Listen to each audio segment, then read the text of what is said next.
Hello Riders, setelah sebelumnya kita sering membahas mengenai komponen dari mountain bike. Nah, kali ini kita akan membahas salah satu komponen road yang dimiliki oleh Shimano. Nah, ingin tahu lebih lanjut komponen apa ini? Nah, silakan ikutin terus video kita kali ini. Di depan saya ini adalah group set Dura-Ace Di2 disc brake 2x11 with power meter.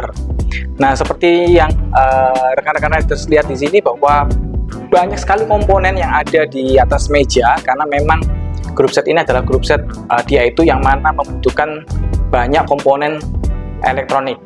Nah, setelah ini kita akan membahas satu persatu mengenai komponen Dura-Ace Di2 ini. Kita mulai dari chain wheel terlebih dulu.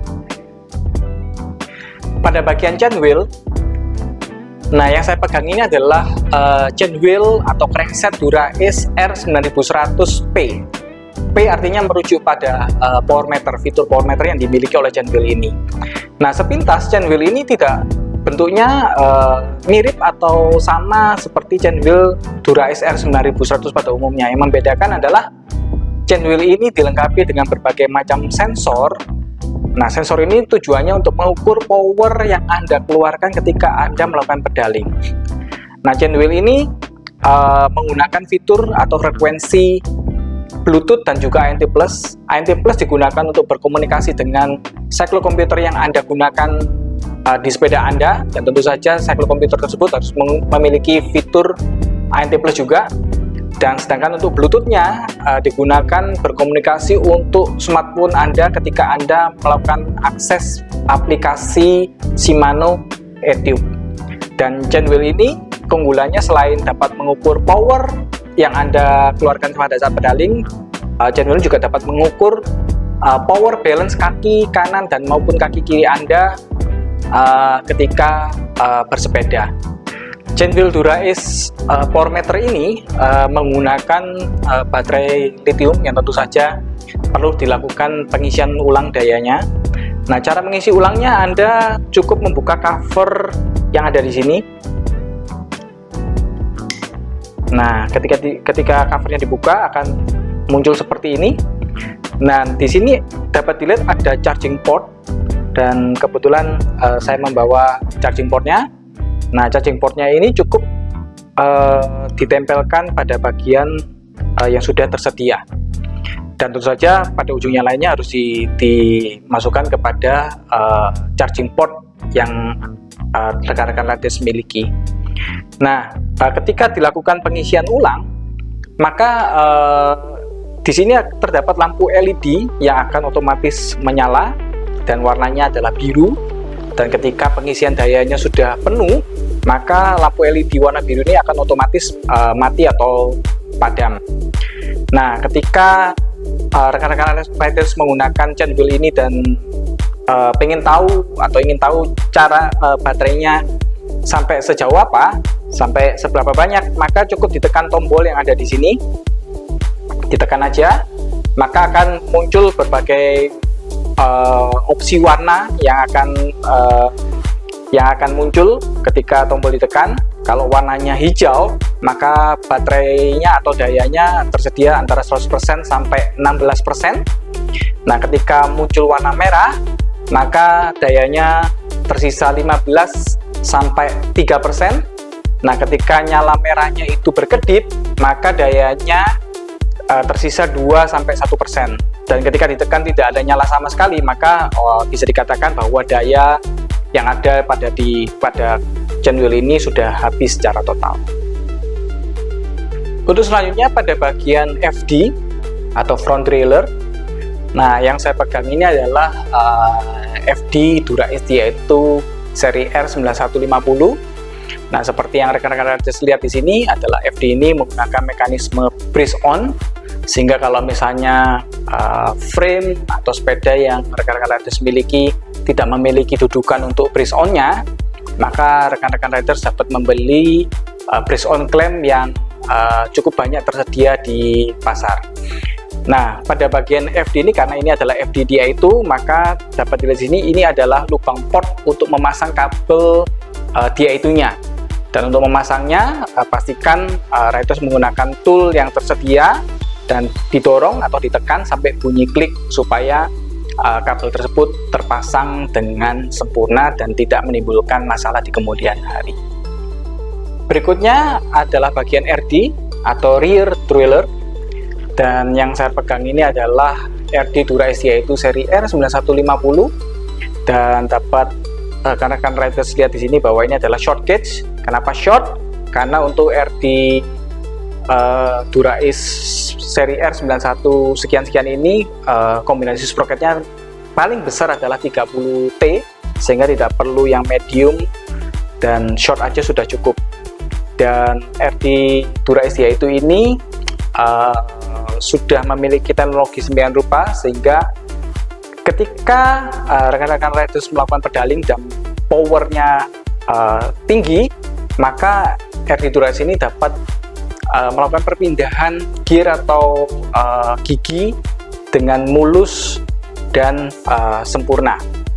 Dan RD Dura-Ace DI2 ini, karena memang dia itu memiliki port, dapat dilihat di sini, ini adalah port untuk memasang kabel DI2-nya, dan pastikan ketika rekan-rekan riders mau memasang kabelnya, pastikan masuk dengan sempurna menggunakan tool yang sudah disediakan, dan pastikan terdengar bunyi klik sehingga kita dapat tahu bahwa kabel sudah terpasang dengan baik.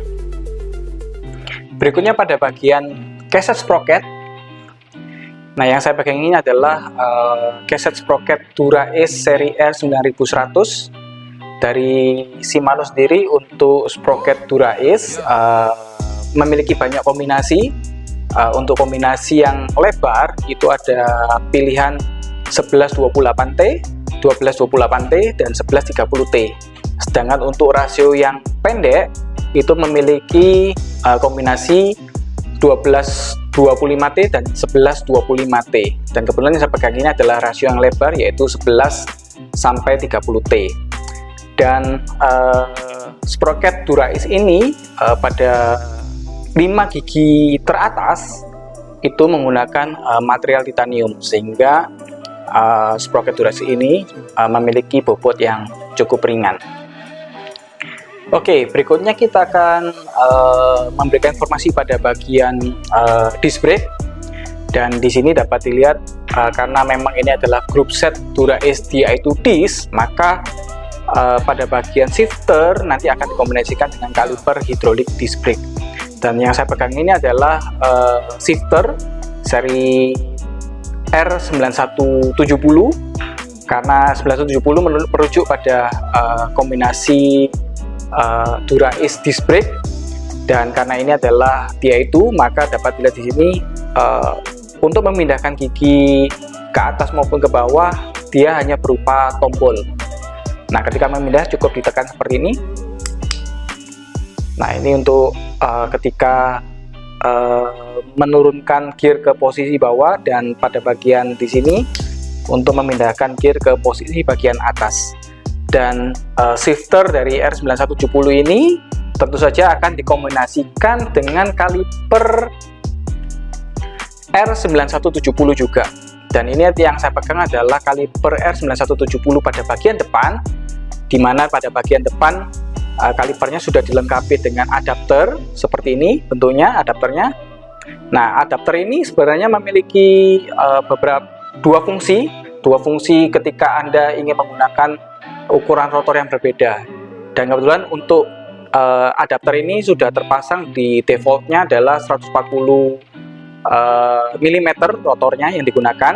Tetapi ketika Anda ingin menggunakan rotor yang lebih besar, misalnya rotor 160 mm, maka Anda dapat melepas adapter ini dan memutarnya, sehingga rotor 160 mm dapat masuk dan terpasang dengan baik pada bagian kalipernya. Dan seperti yang Shimano produksi selama ini, bahwa untuk semua hydraulic disc brake yang dimiliki oleh Shimano menggunakan mineral oil. Dan untuk kaliper R9170 ini sudah dilengkapi dengan brake pad yang sudah menggunakan fin. Ini maksudnya fin. Nah, tujuannya adalah untuk mengurangi panas berlebih ketika Anda melakukan pengereman. Untuk kaliper disc brake bagian belakang, ini saya pegang adalah kaliper disc brake Dura-Ace R9170 pada bagian belakang. Sama seperti yang pada bagian depan, menggunakan mekanisme flat mount, dan kaliper ini defaultnya menggunakan rotor 140 mm. Nah, jika rekan-rekan riders ingin menggunakan rotor yang lebih besar, misalnya 160 mm, maka rekan-rekan riders wajib menggunakan adapter seperti ini.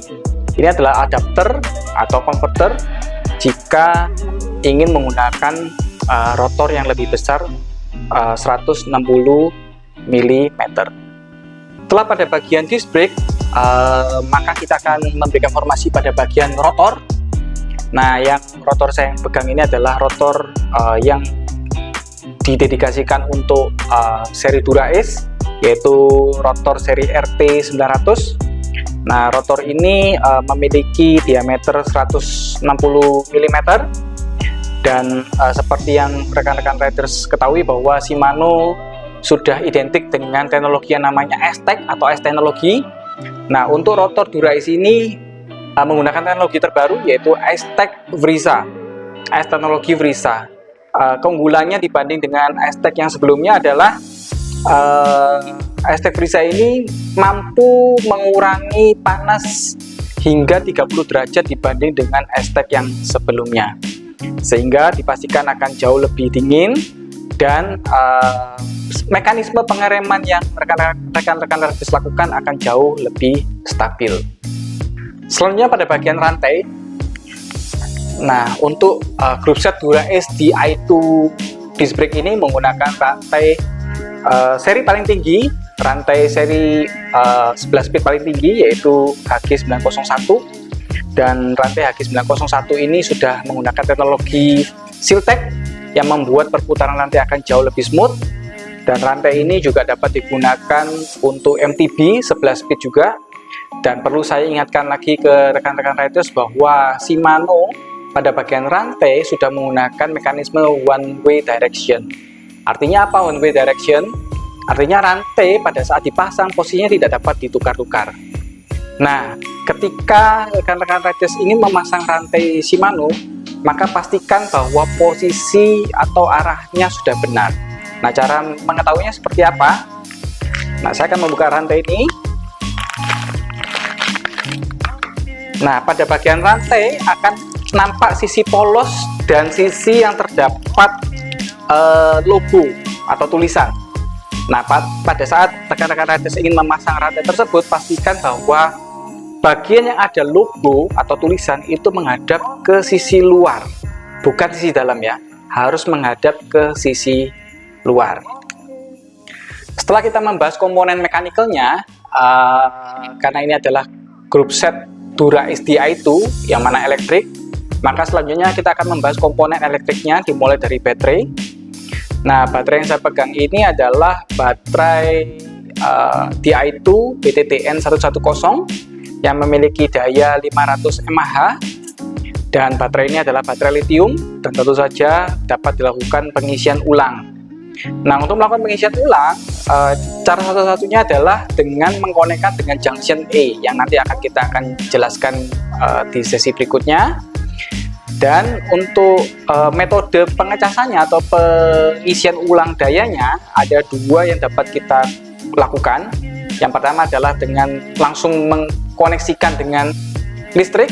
Itu membutuhkan waktu pengisian daya kurang lebih hingga 1,5 jam, dan melakukan pengisian daya melalui laptop.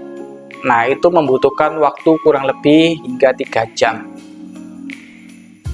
Grup set Dura-Ace Di2 disc brake ini juga dilengkapi dengan charger. Nah, yang saya pegang ini adalah charger untuk baterai internal, yaitu BCR2, dan charger ini di pada bagian ujung ini itu dikoneksikan langsung dengan junction E yang nanti kita akan jelaskan, dan di bagian ujung satunya lagi dikoneksikan dengan charging port, baik itu yang langsung ke listrik maupun yang ke laptop. Selanjutnya kita akan membahas mengenai junction E. Nah, untuk Shimano junction E ada beberapa macam pilihan. Ada EW90A yang terdiri dari 3 port, ada EW90B yang terdiri dari 5 port, dan juga junction E internal seperti ini, yaitu RS910. RS910 ini adalah junction E yang kita bilang diletakkan secara internal. Kenapa internal? Karena dengan menggunakan junction ini, maka seluruh kabel DI2 yang kita gunakan itu semuanya disimpan di dalam.